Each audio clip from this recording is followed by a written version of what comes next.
So this year, now being grade 12, I figured I'd have a little bit more freedom and ability to finally pull it off. So I'm going to do an independent study.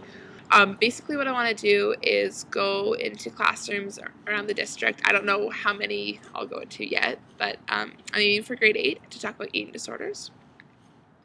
And basically I want to give people, especially of that age, sort of like 13, 14, a better idea of what an eating disorder is, because I think a lot of people think it's just, you know, about not eating or about eating too much, and I think there's a lot of other aspects to that. So I'm trying to sort of broaden people's understanding of that, and I'm going to be illustrating that through my own personal story.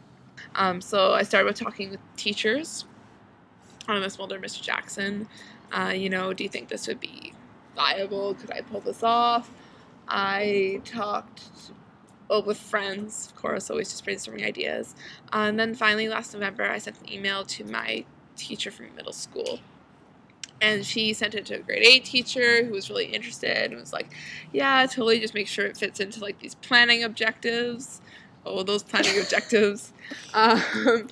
And then I just started doing research, and it's really hard when you're trying to create your own presentation, because it's like, well, you have nothing to go off. It's just creating your own criteria, like your own objectives and your own goals. So a lot of time is just like me rearranging words on the page and like, oh, how do I want to do this and that?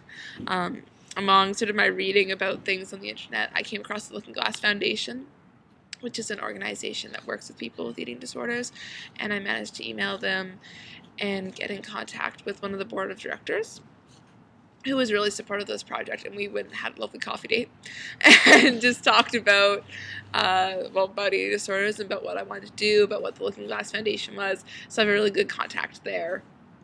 And I should be able to meet up with her again soon. Then I went and talked to that grade 8 teacher again at Hillcrest and sort of gave her a better outline of what I... So are you just planning on doing it at this one school, or are you hoping to sort of go further than that?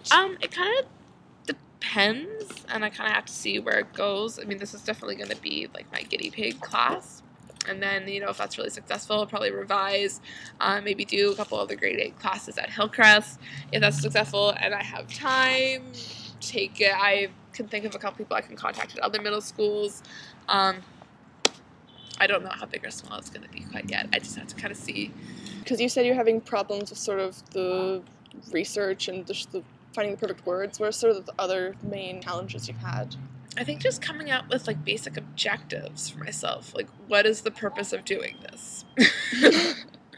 I mean, there's lots of presentations. I'm sure you remember being in middle school or even high school where groups come in and they give presentations, and some you go away and you're like, whoa, and some you're like, did we really have to waste a block of our time watching that? So yeah, and the biggest challenge is like, what am I really trying to get through to these kids here? Like, who is my target audience, and what do they know? What do I want them to know? And then how can I get that through to them in a way that's, you know, engaging, but also makes an impact? And because really what I want to do with this is change the way people see eating disorders and change the way people see themselves, hopefully a little bit.